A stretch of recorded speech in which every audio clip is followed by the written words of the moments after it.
Hi guys, today we're doing a stat breakdown of Paul Craig's middleweight debut versus Andre Muniz. We'll be looking at records, striking stats, grappling stats, and at the end I'll go through my predictions based on the stats and who I think gets it done on the day.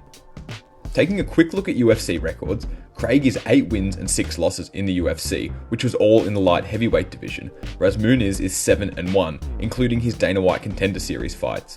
It's obvious that Muniz has a far higher win-loss ratio, although this doesn't factor in the quality of their opponents.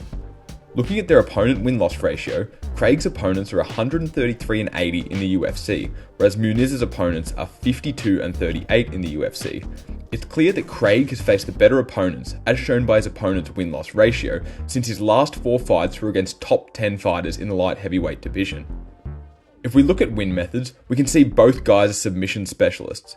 Craig has 6 submission wins and 2 knockout wins, whereas Muniz has 4 submission wins and 3 decisions. If we look at loss methods, Craig mostly loses by knockout, with 4 of 6 losses coming by knockout, and despite his grappling skills, he's also still been submitted once. Similarly, Muniz's only loss was a submission, despite his grappling ability, so both of these guys can definitely submit each other. Looking at the grappling stats, both fighters are active with the takedowns, although Muniz attempts 1.14 more takedowns per 15 minutes. Both fighters attempt so many takedowns since their accuracy is so low, especially Craig, although we'll see if Craig has more success getting smaller guys down at middleweight. Both fighters have average takedown defenses, although both guys at times will concede a takedown to try set up a submission.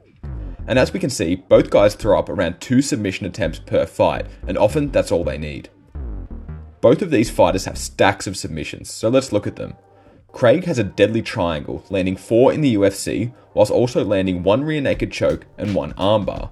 5 of his 6 submissions were from the bottom position, so don't be surprised if he pulls guard. Muniz, on the other hand, has 3 armbars, 2 of which were from back control, and he also has 1 rear naked choke, therefore 3 of his 4 subs were from back control. Paul Craig is almost a lock to win when landing a takedown, and he's 6-1-1 when landing a takedown in the UFC, although he does have 1 loss when landing a takedown when he was Kimura'd by Jimmy Crute. On the other hand, Craig has been taken down in 6 of 15 fights, although as I said earlier, he has 3 subs in fights that he was taken down in. We can see that Muniz is nearly a lock to win also when landing a takedown, and has a 100% win rate when landing a takedown, and was 0-3 on takedowns in his loss, so it seems like the takedown battle is the key point of this fight. We can also see that Muniz was taken down in his first 5 fights and won all of them, so maybe a takedown isn't what Craig needs, and we'll see him pull guard instead.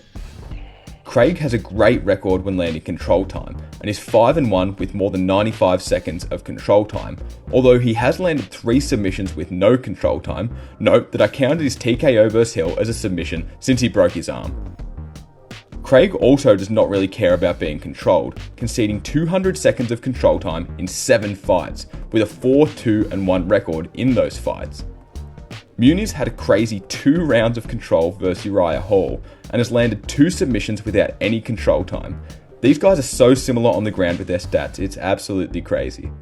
Although Muniz doesn't care about being controlled, and has won conceding 300 seconds of control time, although the one time he lost, he was controlled by Allen, who has solid jiu-jitsu, which Craig also has, so we'll see how it pans out.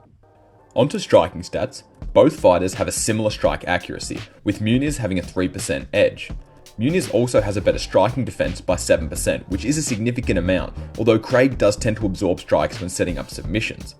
Both fighters also have a super low strike output of under 2.5 significant strikes landed per minute, so don't expect a striking war.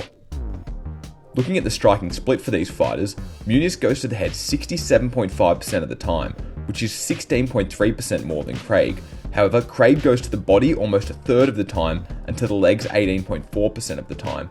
Most of these body and leg strikes are kicks, which make him susceptible to takedowns, which usually he isn't concerned about. Striking accuracy isn't something Paul Craig is known for, although he has struck above 60% 4 times in his career, for which he has a 100% finish rate and no losses. However, Craig does not need strike accuracy to win, and has won 3 times when he strikes below 40%. Looking at Craig's opponent's strike accuracy, you can see there's no real trend. He's 5-3 when his opponents strike above 50%, and 3-3 when his opponents strike below 50%. On to Muniz. His strike accuracy has been high early in his career, above 50% in his first 6 fights, although his strike accuracy dipped to a career low below 40% in his one loss. We can also see Muniz's opponent strike accuracy has been quite high at times, although this is due to low volume. Johnson landed 9 strikes, Fabinski 5 strikes, Souza 11, and Anders 3. Paul Craig has only landed 1 knockdown in 15 fights, so we're unlikely to see a knockdown from Craig. We can see Craig has a 100% knockout loss rate when he is knocked down though, although I'm wondering if his chin will be better or worse at middleweight, since he does need to cut more weight, but will face less hard-hitting strikers. We can see that Muniz has never landed a knockdown in his UFC career, and also he has never been knocked down in his career, so it's unlikely we'll see a knockdown at all in this fight. The significant strike differential is so unusual for both fighters.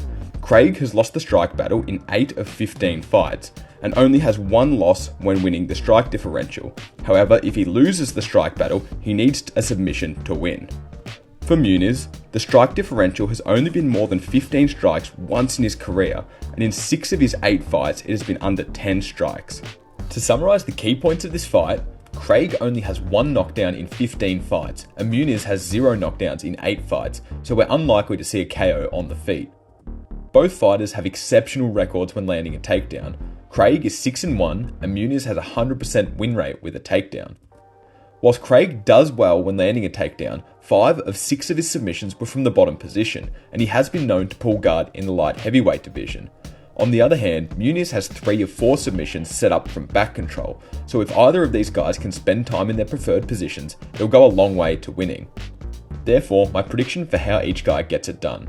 I see Paul Craig pulling guard and throwing up a triangle or armbar from the bottom position, landing a round 1 submission, noting that 4 of his 6 submissions were in the first round. On the other hand, I see Muniz being able to take Craig down, and if he escapes from Craig's guard or doesn't get in it at all, I see him landing bulk control time and winning a 30-27 decision in a similar way to the way the Uriah Hall fight went. If I was to pick a winner though, I would have to go with Craig. This is just because he's proven himself against top 10 competition. A majority of his losses and the challenges he's faced have been against guys who are really solid strikers, such as Ozdemir and Walker, although I must say this was just really a coin flip for me almost. That's the end of this video, guys. I hope you enjoyed it, and if you did, like, comment, subscribe, do all those good things, and consider supporting the channel at the Patreon. The link's in the description. And as always, enjoy the fights.